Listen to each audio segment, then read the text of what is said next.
मुंडे जनकल्याण प्रतिष्ठान मुंबई आयोजित आता राज्यस्तरीय पुरस्कार वितरण सोहळा आहे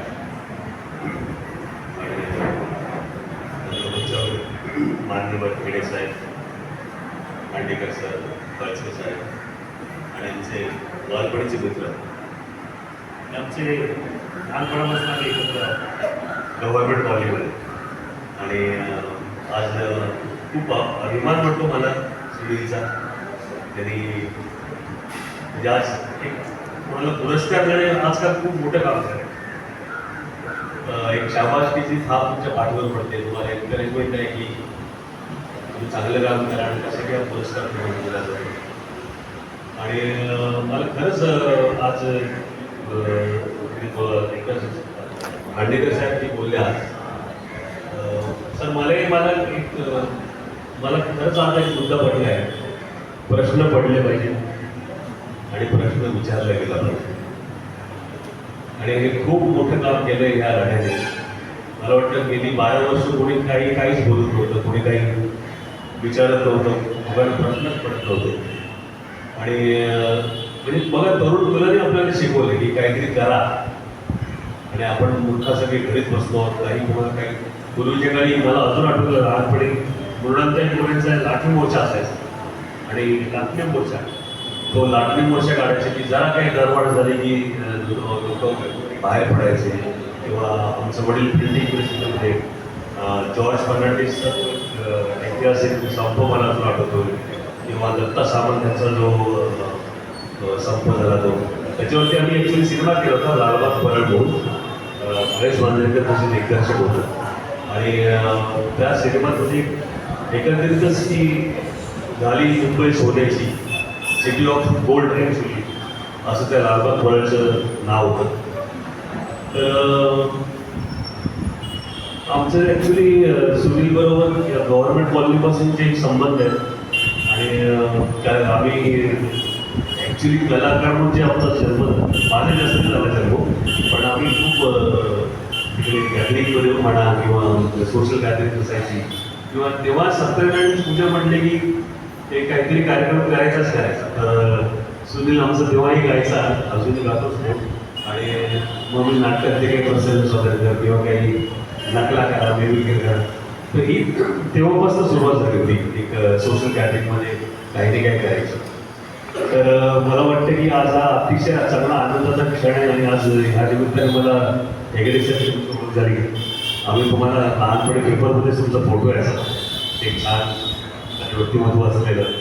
आणि कळसे साहेब आपल्या कॉलेजून जायचे, गव्हर्नमेंट कॉलेज जायचे, पण आज आम्ही इतके वर्ष नंतर आमची भेट झाली. आणि खांडेकर साहेब आहेतच, आज त्यांना ऐकताना खूपच मजा आली. सर, तुम्ही खूप मोलाचे विचार मांडले. मला वाटतं की बदल होईल आणि आपल्याला सगळ्यांना चांगला बदल स्वीकारावा लागेल.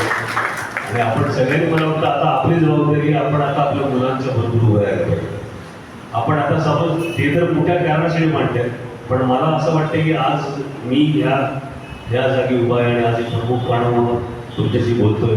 पण मला नेहमीच माझ्या आईवडिलांचं कौतुक वाटतं की एक मध्यमवर्गीय घरात जन्म झाला आणि मला नेहमीच वाटायचं की मला अभिनेताच व्हायचं.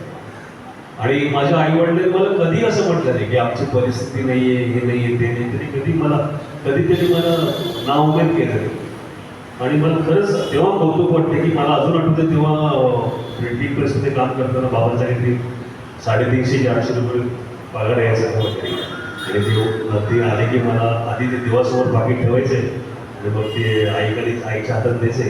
आणि मग कधी कधी आई मला म्हणायचं, बघ बरं पैसे मोजून बघ. आणि मला असं 300 रुपये असं 350 रुपये काय किती आहे. आणि मग आता वाटतं की त्या 350 रुपयात आम्ही 3 भावंड होतो. आणि माझी बहीण तर डॉक्टर झाली, माझा भाऊ तोही चांगल्या ठिकाणी जॉब करत होता आणि मी एकटाच होतो. जो मला लहानपणापासून मी ठरवलं होतं की मी ॲक्टरच होणार. आणि मला आठवते की जेव्हा घरी कोणी आले की विचारायचे, काय मग तू म्हणायची मुलगी डॉक्टर आहे, सेंटरमध्ये कामाला आहे. आणि हा मुलगा, मग हा मुलगा असं तेव्हा तेव्हा तरी असं कोणी म्हटलंच नाही का ऍक्टिंग करतो, तर ते असायचे हो का ऍक्टिंग करतो काय आणि काय करतो नाही तो फक्त ऍक्टिंग आणि मला असं तेव्हा मी मलाही वाईट वाटायचं की अरे काय आहे. आणि तेव्हा खूप नातेवाईक मला अवॉइड करायचे हे करायचे, पण जेव्हा जेव्हा जेव्हा माझं नाव व्हायला लागलं तेव्हा तेच नातेवाईक आवर्जून की सर या आमच्या कार्यक्रमाला या भेटा. आणि मला तेव्हाही वाटायचं की ठीक आहे, पण माझ्या आई वडिलांनी मला प्रमोट केलं. तर आता आज बरेच पेरेंट्स असतात, तर मला तुम्हाला एकच सांगायचं आपल्या मुलाचा कल कशाकडे, मुलाची काय आवड आहे, मुलाला काय व्हावंसं वाटतंय, कुठल्या गोष्टी त्याच्यावर लादू नका, थोपू नका. मी असं म्हणत नाही की त्याचा निर्णय तो बरोबर असेल किंवा चूक असेल, पण त्याला निर्णय घेताना त्याच्याशी बोला. जसं आज म्हणतायत ना की पंतप्रधानांनी बोलायला पाहिजे, तसं आता तुम्ही पंतप्रधान आहात, तुमची मुलं आज आंदोलन करत नाही, ते घरातच आहेत तुमच्याबरोबर. त्यांच्याशी बोला, त्याला काय हवं आहे, त्याला काय नको आहे, डिस्कशन करा. आणि मला वाटतं की प्रत्येक घरात एक चांगला मुलगा, चांगला विद्यार्थी, एक चांगला हुशार विद्यार्थी तयार होईल. आणि मला वाटतं आपल्या पालकाची जबाबदारी. एवढंच बोलून मी माझं भाषण संपवतो. जय हिंद, जय महाराष्ट्र.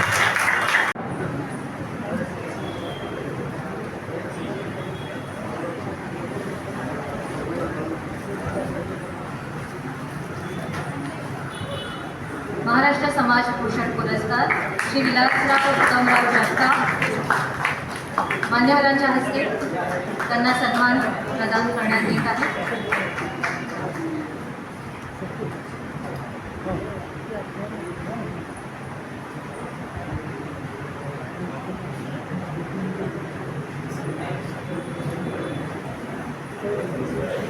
तांबोरे यांना जीवन गौरव पुरस्कार 2026 देऊन आम्ही सन्मानित करत आहोत. पंढरीनाथ तांबोरे साहित्याचार्य, कवी, पत्रकार आणि समाजसेवक. साहित्याचार्य पंढरीनाथ तांबोरे सर एक ज्येष्ठ, संवेदनशील आणि समाजीभूमिक लेखक म्हणून ओळखले जातात. विशेषतः कोळी समाज, आदिवासी जीवन, संस्कृती, उपेक्षित घटकांचे वास्तव्य आपल्या लेखनातून प्रभावीपणे मांडतात. तांबोरे सर, आपलं स्वागत आहे आणि आपल्याला शुभेच्छा.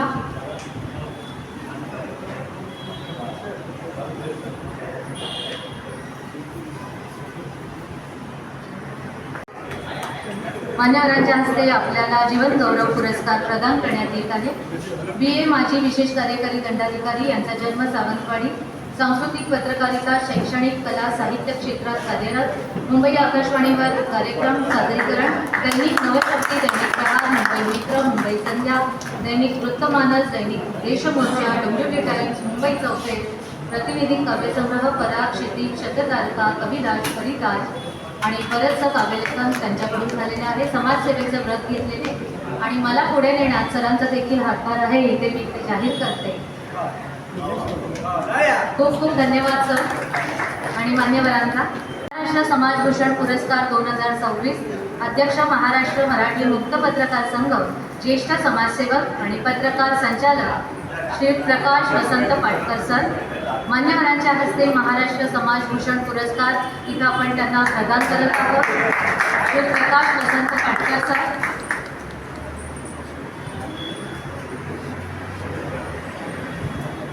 पाटकर सर, आपल्याला खूप खूप शुभेच्छा.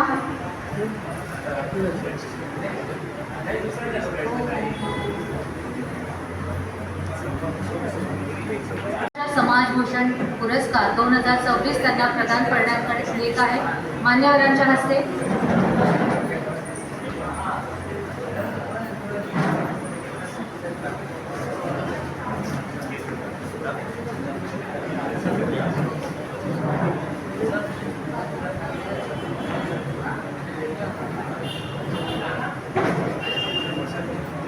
समाज भूषण पुरस्कारानं आपण सन्मानित करत आहोत.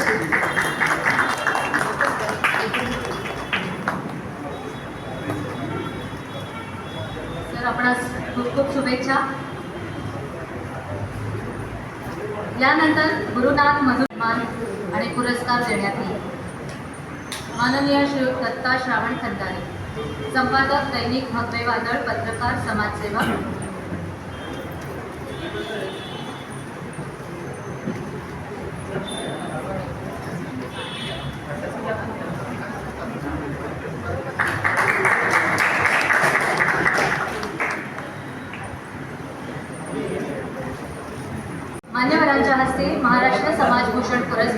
त्यांना प्रदान करण्यात येत आहे.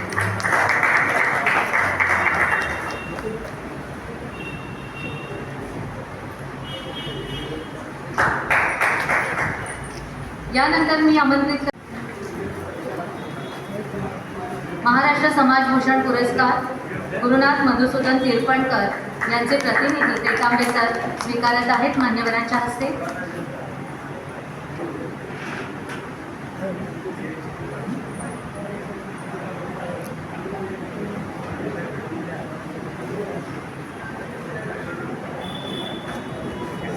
यानंतर लेखक, कवी, साहित्यिक, पत्रकार आणि समाजसेवक यांना देण्यात येत आहे सर्वोत्कृष्ट जनजागृती पुरस्कार 2026.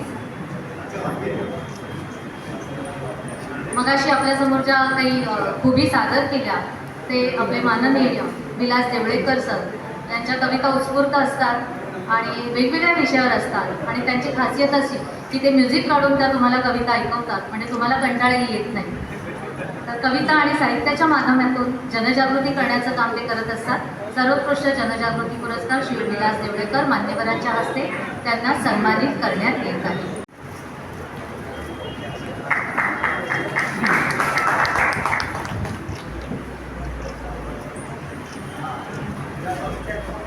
मान्यवरांचे खूप खूप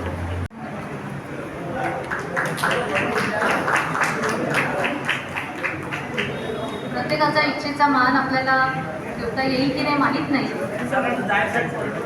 सरांना एका